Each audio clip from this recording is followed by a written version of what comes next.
haqqında, bu təlim haqqında danışdıq və artıq biz növbəti hissələrə keçməyə hazır olduq. Xatırlayırsınızsa, biz keçən dəfə xəyali bir şirkətimiz olacağı barədə məlumat verdik və bu ITIL-in proseslərini, sonra terminlərini öyrənərkən bu xəyali şirkətdəki olan əməkdaşların fikirlərini də öyrənmiş olacaq. Və beləliklə də biz bu terminləri, praktikaları, prosesləri praktik tərəfdən də öyrənmiş olacağıq. Beləliklə başlayırıq chapter 1 introduction, yəni birinci fəsil və giriş hissəsinə. Deməli, introduction hissəsində nələrimiz var? Müasir dünyada IT xidmətlərin idarə edilməsi haqqında danışılır. Belə ki, Ümumdünya Ticarət Təşkilatına görə xidmətlər həm inkişaf etmiş, həm də inkişaf etməkdə olan iqtisadiyyatların ən böyük və ən dinamik komponentini təşkil edir. Xidmətlər təşkilatların həm özləri, həm də müştəriləri üçün dəyər yaratmasının əsas yoludur. Deməli, dəyər yaratmanın ən əsas yolu nədir? Xidmət verməkdir. Bugün demək olar ki, bütün xidmətlər IT-enabled təmin olunur. IT-enabled. Diqqət edin bu kəlməyə. IT-enabled. Bu kəlməyə inşallah biz tez-tez rast gələcək. Bu kəlmə. IT-enabled-la təmin olunur. Bu isə təşkilatlar üçün IT xidmətlərinin idarə olunması imkanlarını yaratmaq, genişləndirmək və təkmilləşdirmək baxımından çox böyük üstünlük deməkdir. Bəs yaxşı, biz xüsusilə altını çizərək söylədi. IT-enabled ifadəsi nə deməkdir? IT-enabled ifadəsi informasiya texnologiyaları ilə təmin olunmuş və ya IT ilə dəstəklənən deməkdir. Bu termin o xidmətləri və prosesləri təsvir edir ki, onların həyata keçirilməsi, diqqət edin, bu termin o xidmətləri və prosesləri təsvir edir ki, yəni IT-enabled termini o xidmətləri və prosesləri təsvir edir ki, onların həyata keçirilməsi və ya təkmilləşdirilməsi IT sistemləri, proqram təminatları və texnologiyaları vasitəsilə mümkün olur. Yəni, xidmətin özü texnologiya olmadan ya mövcud olmazdı, ya da daha az effektiv olardı. Məsələn, buna nümunə gətirək. Məsələn, IT-enabled service var.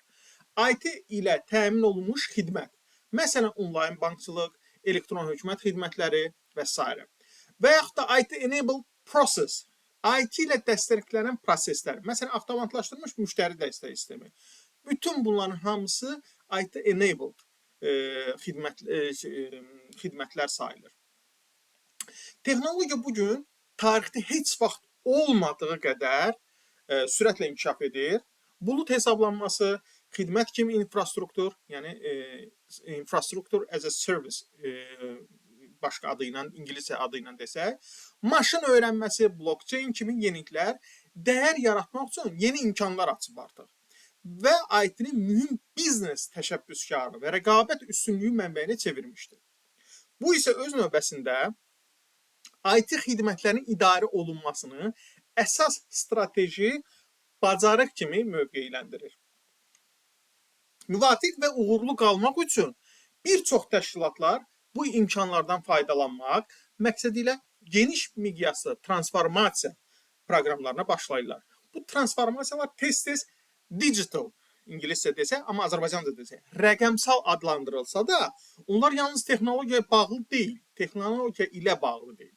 Bu təşkilatların işləmə tərzində baş verən bir təkamüldür ki, onlar davamlı və əhəmiyyətli dəyişikliklər fonunda inkişaf edə bilsinlər. Təşkilatlar sabitlik və proqnozlaşdırıla bilənlik ehtiyacını əməli çeviklik və artan sürət tələbi ilə balanslaşdırılmalıdır. İnformasiya və texnologiyaları digər təşkilati bacarıqlarla daha dərindən inteqrasiya olunur, bölmələr arasındakı maneələri aradan qaldırır və funksiyalar arası komandaların istifadəsini genişləndirir. Xidmətlərin idarə olunması, yəni başqa adı ilə service management, bu təşkilati dəyişimi dəstəkləmək, diqqət edin, və yeni texnologiyalardan, eləcə də yeni iş üsullarından maksimum fayda əldə olunmasını təmin etmək üçün dəyişir.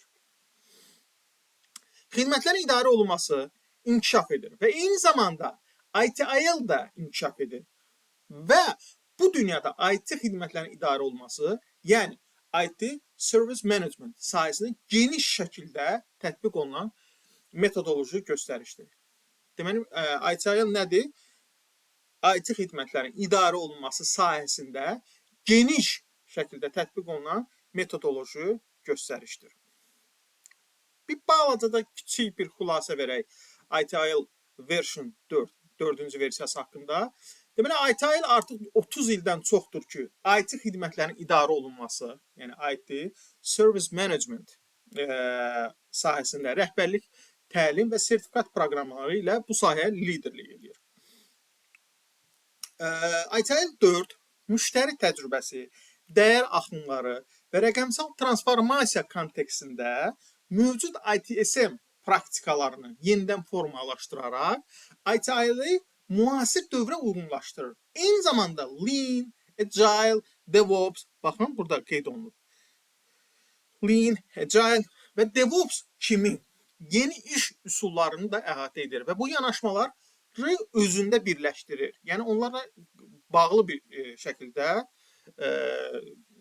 tətbiq olunmağa uyğundur. ITIL 4, yəni 4-cü versiya təşkilatlara yeni xidmət idarə etmə çağırışlarını həll etmək və müasir texnologiyanın potensialından istifadə etmək üçün lazım olan rəhbərliyi təqdim edir.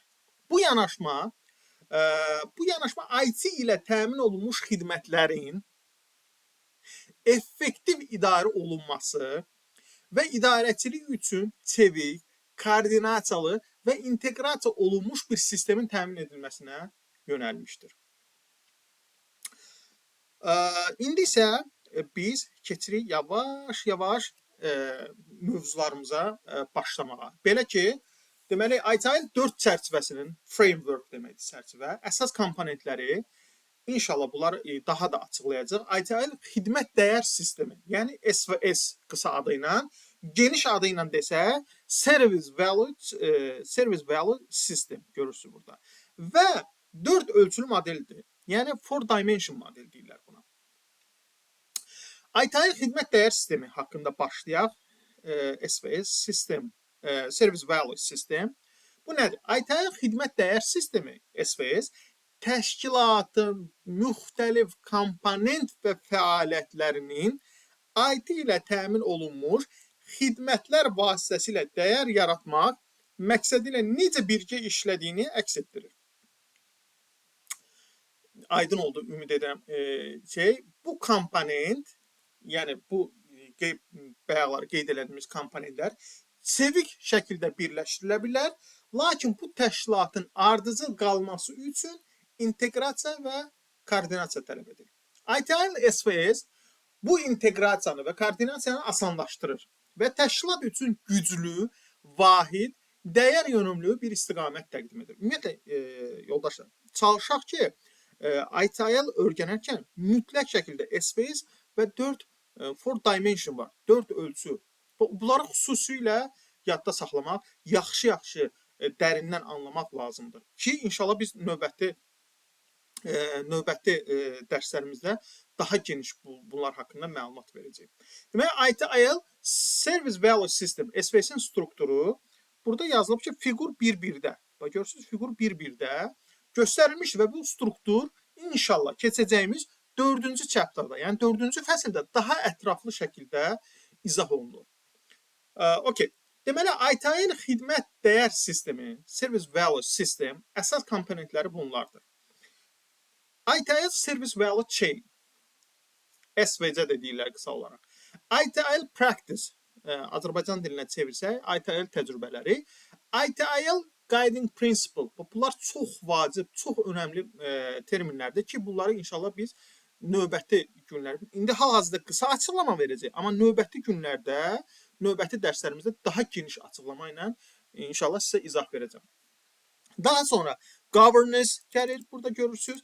Daha sonra ən önəmli komponentlərdən biri Continual Improvement, yəni davamlı inkişaf. Deməli, ITIL xidmət dəyər zənciri başda qeyd edilmişim, elə birinci də qeyd olunub. ITIL Service Value Chain xidmətlərin yaradılması, təqdim olunması və davamlı təkmilləşdirilməsi üçün əməliyyat modeli təqdim edir. Yəni biz hər hansı bir xidmət yaratmaq istəyirik, hər hansı bir application yaratmaq istəyirik. Bizə nə lazımdır? Service Value Chain. Yəni ITIL xidmət dəyər zənciri. Bu bir modeldir, çevik bir modeldir, əməliyyat bir modelidir. Bu çevik bir modeldir dediyimiz kimi və 6 əsas fəaliyyəti müxtəlif yollarla birləşdirməsinə imkan verir. Nəticədə bir neçə dəyər axını formalaşır. Xahiş edirəm, mənim cümlələrimdə işlətdiyim bəzi terminləri də bilməməyiniz normaldır və biz növbəti fəsillərdə bunları açıqlayacağıq. Sadəcə hələ ki bunları başa düşməyə çalışın. Deməli, xidmət dəyər zənciri DevOps və mərkəzləşdirilmiş IT kimi müxtəlif yanaşmalara uyğunlaşdırıla biləcək qədər elastikdir və çox modelli xidmət idarə etməsi ehtiyacını qarşılamaq üçün nəzərdə tutulur. Bu zəncirin uyğunlaşma qabiliyyəti təşkilatlara maraqlı tərəflərin, inşallah növbəti dərslərdə keçəcək, stakeholder deyirlər buna, dəyişən tələblərinə ən effektiv və səmərəli şəkildə cavab verməyə imkan verir. Okay? Baxın, burada bu həmin Service Value sistemin şəkli, bayaq dediyimiz kimi bir-birdə qeyd olunmuş şəkli göstərilib. Demək, xidmət dəyər zəncirinin çevikliyi ITIL təcrübələri ilə daha da gücləndirilir. Bayaq dediyimiz ITIL practice-lər. Demək, hər bir ITIL praktikası bir neçə xidmət dəyər zənciri fəaliyyətini dəstəkləyir və bu da IT xidmətlərinin idarə olunması, yəni ITSM üzrə mütəxəssislər üçün geniş və çox yönlü alətlər toplusu təqdim edir. Xidmət dəyər zəncirinin, yəni SVC-nin, Service Value Chain-in çevikliyi ITIL praktikaları ilə daha da güclənir. Diqqət etdiniz? Daha da güclənir. Bəs bu nə deməkdir? Xidmət dəyər zənciri SVC ITIL çərçivəsində xidmətlərin necə yaradıldığını, bayaq dediyimiz kimi, çatdırıldığını və təkmilləşdirildiyini göstərən bir modeldir. Bu modelin çevik olması o deməkdir ki, onu müxtəlif təşkilatların ehtiyaclarına uyğun şəkildə dəyişmək olar. Yəni, müxtəlif təşkilatların ehtiyacları, yəni bu müxtəlif ola bilər, yəni təşkilatdan təşkilata dəyişə bilər. Və siz çox rahat bir şəkildə Service Value Chain-i, yəni xidmət dəyər zəncirini ora tətbiq edə bilərsiniz. Niyə görə? Çünki elastikdir və çevikdir. İndi burada bir məqam var. Amma bu çevikliyi real və effektiv şəkildə tətbiq etmək üçün əlavə dəstəyə ehtiyac var. Bu dəstəyi kim verir? ITIL praktikaları verir. ITIL praktikaları nədir və necə bu məsələdə bizə kömək eləyir? Deməli, deməli ITIL təcrübə dedikdə, yəni praktika dedikdə, müəyyən bir sahədə standartlaşdırılmış iş üsulları və alətlər toplusu nəzərdə tutulur. Məsələn, sən bir müəssisədə, bir şirkətdə insidentlərin idarə olunması sistemini, bu praktikasını qurmaq istəyirsənsə, bu ITIL-də var. İnşallah biz növbəti bölümlərdə bunlar haqqında tanışlıq olacaq. Məsələn, dəyişikliklərin idarə olunması, xidmət sorğularının idarə olunması, bunların hamısının praktika, yəni belə deyək, best practice deyək də, əvvəlki kitablarda da bu qeyd olunur. Ən yaxşı təcrübələrdir bunlar. Yəni, sənin bu şeyləri qurmağın üçün əlavə heç bir şeyə ehtiyac yoxdur. Sadəcə ITIL-in təcrübələri, praktikaları var ki, 34 praktikadan ibarətdir. Bunlara baş vurmağın kifayətdir ki, o xidmətləri rahat bir şəkildə üzr istəyirəm, qura biləsən. Deməli, bu praktikalar xidmət dəyər zəncirinin müxtəlif mərhələlərində istifadə oluna bilər. Bir təcrübə həm xidmətin yaradılmasında, həm çatdırılmasında, həm də təkmilləşdirilməsində rol oynaya bilər. Yəni, xülasəsi odur ki, ITIL təcrübələri, yəni praktikaları xidmət dəyər zəncirinə əlavə elastiklik, funksionallıq gətirir. Bu da həm təşkilatlara çevik, effektiv və uyğunlaşa bilən xidmət idarə etməsi qurmağa imkan verir. Bu burada da gördüyümüz kimi Service Value Chain-də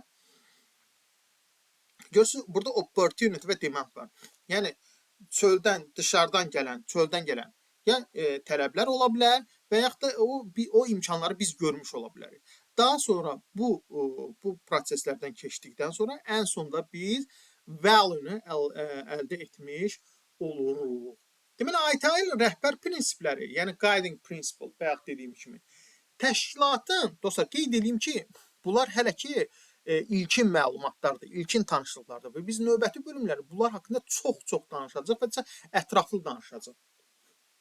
Deməli, ITIL Guiding Principle, buna Azərbaycan dilinə çevirsək, rəhbər prinsipləri deməkdir. Yəni, təşkilatın qərar və fəaliyyətlərini istiqamət vermək üçün istifadə oluna bilər. Və bu prinsiplər xidmət idarə etməsində ümumi anlayış, vahid yanaşmanın təşkilat daxilində formalaşmasını təmin edir. Bu rəhbər prinsiplər təşkilatın strateji qərar vermədən gündəlik əməliyyatlarına qədər olan bütün sahələrində mədəniyyət və davranışın əsasını necə deyirlər, qoyur.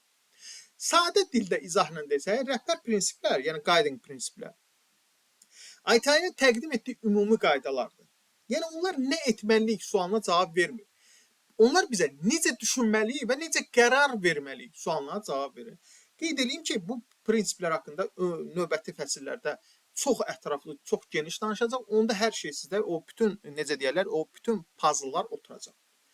Deməli, bu prinsiplər təşkilatın bütün səviyyələrində rəhbərlikdən tutmuş texniki heyətə qədər eyni yanaşma və anlayışın olmasını təmin edir. Beləliklə də nə baş verir? Xidmət idarə etməsi daha da ardıcıl, məqsəd yönlü və dəyər yönümlü olur. ITIL xidmət dəyər sistemi SVS, yəni Service Value System, həmçinin təşkilatlara idarə etmə fəaliyyətlərini həyata keçirməyə imkan verir ki, bu da onların əməliyyatlarını idarəci orqan tərəfindən müəyyən edilmiş strateji istiqamətə davamlı şəkildə uyğunlaşmasına kömək edir. Yəni, qısa bir izah verim. İdarə etmə dedik burada. Bayaq göstərdiyimiz şəkildə diqqət edin. Burada da governance hissəsi var. Görürsünüz? Governance təşkilatın nəyi, niyə və necə etməli olduğunu müəyyən edən qərarverici strukturdur. Bu müxtəlif şeylərdə, müəssisələrdə idarə heyəti ola bilər, məsələn, rəhbər heyəti ola bilər. Bunlar təşkilatın nəyi, niyə və necə etməli olduğunu müəyyən edən qərarverici strukturdur. ITIL SVS-də bu çərçivəsində idarə etmə təşkilatın gündəlik fəaliyyətlərinin, diqqət edin, strateji məqsədlərə uyğunlaşmasını təmin edir. Yəni, belə deyək də, governance, yəni rəhbər heyəti bizim strategiyamızı, müəssisəmizin, təşkilatımızın strategiyasının məqsədlərə uyğun olmasını təmin edir. Yəni, bu o deməkdir ki, təşkilat yalnız texniki işlər görmür. Eyni zamanda ümumi biznes məqsədlərinə uyğun şəkildə işləyir. ITIL SVS hər bir komponenti davamlı, continual keçdiyi şeyə, nəyə? Continual improvement'a, davamlı təkmilləşdirmə ilə dəstəklənir.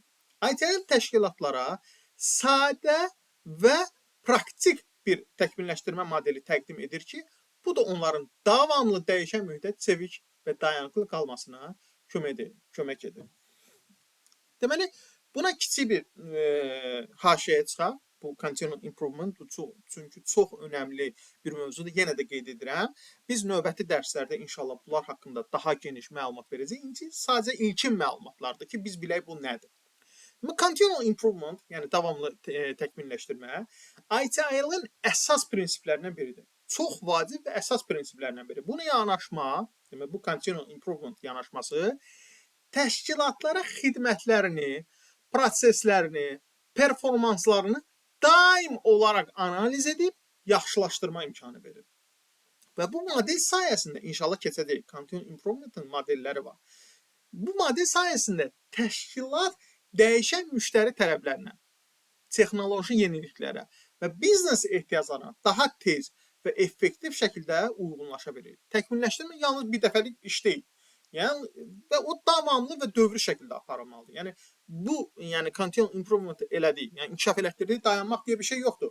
O, davamlı və dövrü bir şəkildə baş verməlidir. İndi isə keçək 4 four dimension 4 model 4 dimension deyirlər də. Yəni bunun Azərbaycan dilində açıqlaması 4 ölçülü model falan belə şeylər deyirlər, amma four dimension öz adı ilə saxlayaq. Deməli dostlar, bu 4 four dimension model nə deməkdir?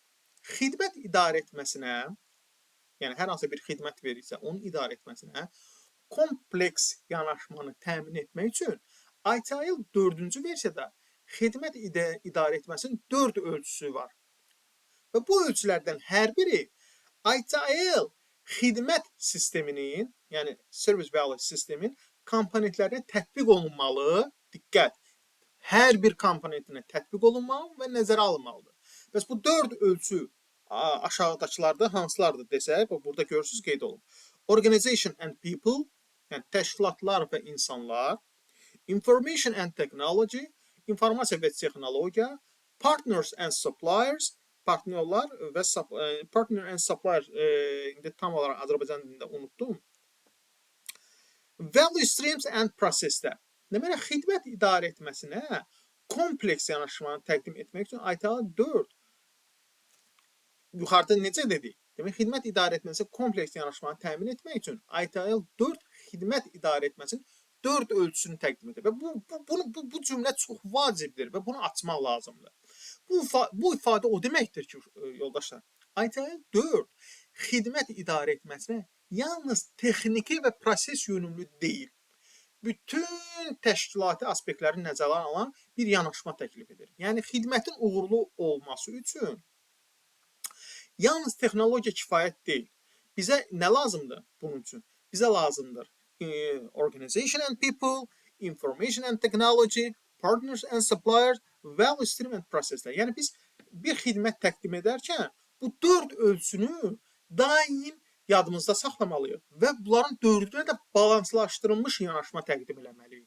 Yəni, birinə az münasibət bəsləyib, digərini daha yüksəklərə qaldırmaq, bu artıq bizim xidmətlərdə problem yaradacaq. Aha. Deməli, bu 4 ölçü nədir və nəyi ifadə edir? İndi gəlin bunları açıqlayaq. Organization and people, yəni Azərbaycan dilində təşkilatlar və insanlar. Xidmətləri idarə edən və istifadə edən insanlar, onların bacarıqları, mədəniyyəti və təşkilati strukturlar. Məsələn, komanda üzvlərinin rolu, liderlik, təlim ehtiyacları, bunların hamısı təşkilatlar və insanlar, organization and people-a daxil olur. İkinci, informasiya və texnologiyalar. Deməli, xidmətlərin yaradılması və idarə olunması üçün istifadə olunan texnologiyalar və məlumatlardır. Məsələn, IT sistemləri, proqram təminatları, məlumat bazaları. Üçüncü nədir? Tərəfdaşlar və təchizatçılar. Bax, indi tapdım. Tərəfdaşlar və təchizatçılar. Xidmətin təqdim olunmasında iştirak edən xarici və daxili tərəfdaşlardır. Məsələn, üçüncü tərəf xidmət təminatçıları, vendorlar ola bilər. Və sonuncu, value streams and process, dəyər axınları və prosesləri. Müəyyən nəticələrə çatmaq üçün həyata keçirilən fəaliyyətlər, onların ardıcıllığı deməkdir. Yəni, məsələn, xidmətin sifarişdən çatdırılmasına qədər olan bütün addımlardır. Bu 4 ölçü birlikdə xidmət idarə etməsinə kompleks və balanslı yanaşmanı təmin edir. Deməli, təşkilat bu ölçüləri nəzərə alaraq xidmətlərin daha effektiv, çevik və müştəri yönümlü şəklində idarə edə bilər. Yəni, biz hər hansı bir xidmət verərkən, hər hansı bir, bayaq qeyd ediyim kimi, yeni bir xidmət yaradarkən, bir application yaratmaq istəyirik, fərq etməz. Biz bu 4 ölçünün, xidmətlərin idarə edilməsində bu 4 ölçünü həmişə gözümüz önündə tutmalıyıq. Yəni, bu, belə deyək, yeni xidmətin yaradılmasında biz nə etməliyik? Məsələn, organization and people-da yaxşı, məsələn, kadrlar seçməliyik, onları təlim verməliyik. Onlar komandanın bir üzvü olacaq, xidmətin daha keyfiyyətli çatdırılmasına xüsusi önəm kəsb edəcək. Daha sonra, məsələn, keçək informasiya və texnologiyalar. Bu nədir? Biz həmin xidmətin yaradılmasında hansı informasiya və texnologiyalarını istifadə edirik? Bu çox önəmlidir. Sonra daha sonra partners and suppliers. Yəni, biz bu xidməti verərkən, yaradarkən, çatdırarkən hansı tərəfdaşlardan və təchizatçılardan istifadə edəcəyik? Və ən sonunda, məsələn, dəyər axını və proseslər. Biz bu xidməti yaradarkən, bu xidmətin fikir ideyasından tam təslim edilənə kimi bu axınları prosesləri nəzərdə tutur. Yəni bu 4 ölçü, bax bunu deməkdir. Təşkilat bu 4 ölçünün hər birinə uyğun miqdarda diqqət yetirməlidir. Xidmət dəyər sisteminin SVS-in balanslı və effektiv qalmasını bu təmin edir. İnşallah Allahın izni ilə bu 4 ölçü 3-cü chapterda, 3-cü fəsildə bu haqqda daha geniş bir şey ətraflı qeyd edəcək, danışacaq. Yəni bayaqları qeyd etdiyim kimi bunlar hələ ilkin məlumatlardır. İndi gəldik kitabın maraqlı hissəsinə, ITIL hekayəsinə. Axel şirkətində IT rəhbərinin vizyonu haqqında. Henry bu haqqda nə düşünür? Deməli, Henry nə deyir? Henry deyir ki, bu günlərdə sənayedə dəyişikliklərin tempi çox sürətlidir və artıq 4-cü sənaye inqilabı termini geniş şəkildə istifadə olunur. Axel kimi şirkətlər sürücüsüz avtomobillər və avtomobil paylaşımı kimi yenilikçi rəqiblərlə rəqabət aparır. Axel şirkəti yaradıldıqdan sonra 10 il ərzində xidmət gözləntiləri dəyişir. Yəni 10 il ərzində artıq müştərilərin bizdən gözləntiləri dəyişir. Müştərilər xidmətlərə mobil tətbiqlər, onlayn platformalar vasitəsilə dərhal çıxış istəyirlər. Yəni Axel'ın bununlaşdırma tətbiqi artıq köhnəlib və texnologiyamız xidmət təklifimizdəki dəyişikliklərlə ayrıqlaşa bilmir. Mənim Axel üçün vizyonum, baxın burada qeyd edilir. Mənim Axel üçün vizyonum odur ki, biz dünyada ən tanınmış avtomobil icarəsi brendinə çevrilək. Biz müştərilərə mükəmməl xidmət göstərməyə davam edəcəyik və eyni zamanda rəqabətli icarə tariflərini qoruyacaq. Axel artıq yalnız avtomobil icarəsi ilə məhdudlaşmır və eyni zamanda biz bütün müştərilərimizin bütün səyahət təcrübəsinə fokuslanacaq. Gəlin bu Henry abimizin dediyini biraz daha bir açaq, görək Henry nə demək istəyirmiş. Henry'nin vizyonu, deməli Henry nə deyir? Deyir ki, Axel dünyada ən tanınmış avtomobil icarəsi brendinə çevriləcək və çevrilməlidir, üzr istəyirəm. Biz müştəri xidmətini yüksək səviyyədə saxlayaraq rəqabətli qiymətlər təklif etməyə davam edəcək. Axel artıq yalnız avtomobil icarəsi deyil, biz müştərinin bütün səyahət təcrübəsini fokuslanmalıyıq. Burada bu vizyon ITIL 4 çərçivəsinin frameworkunun əsas ideyaları ilə tam uyğunluq təşkil edir. Gəlin bunu belə konkret bir şəkildə göstərək. Nə demək istəyir? 1. Xidmət gözləntilərinin dəyişməsi və rəqəmsallaşma. Deməli, müəllim nə deyir? Müştərilər xidmətlərə dərhal çıxış istəyirlər. Axel'ın tətbiqi köhnəlib və texnologiya xidmət dəyişiklikləri ayrıqlaşmır. Henry'nin vizyonu bu problemi tanıyır artıq. Yəni Henry artıq bu problemlə belə necə deyir, üzləşib və etiraf edir ki, bu həqiqətən bizdə sistemimiz köhnədir. Ona görə də müasir texnologiyalara keçid və müştəri təcrübəsinin tam əhatə olunmasını hədəfləyir. Daha sonra 4 ölçülü yanaşma və SVS balansı. ITIL 4 deyir ki, xidmət idarə etməsi insanlar, texnologiya, tərəfdaşlar və proseslər üzərində qurulmalıdır. Henry də deyir ki, biz yalnız avtomobil icarəsi ilə kifayətlənməməliyik. Bütün səyahət təcrübəsinə fokuslanmalıyıq. Bu nədir? Bu müştəri yönümlü, kompleks və strateji yanaşma deməkdir. Yəni ITIL-in 4 ölçülü modelinə tam uyğundur. Daha sonra SVS modelindəki davamlı təkmilləşdirmə və çeviklik. Burada da Henry müəllim nəyə qeyd edilir? Demək bu əsas prinsiplərdən birini eləyir. Təşkilatlar dəyişən mühitə uyğunlaşmaq üçün davamlı təkmilləşdirmə modeli tətbiq edilir. Henry'nin vizyonu da yenilənmə və inkişafı hədəfləyir. Yəni o artıq köhnə texnologiyadan imtina edir, müasir tətbiqlərə keçir və müştəri məmnuniyyətini artırılmasını hədəfləyir. Və deməli Henry rəqabət və innovasiya sahəsində də Henry nə deyir?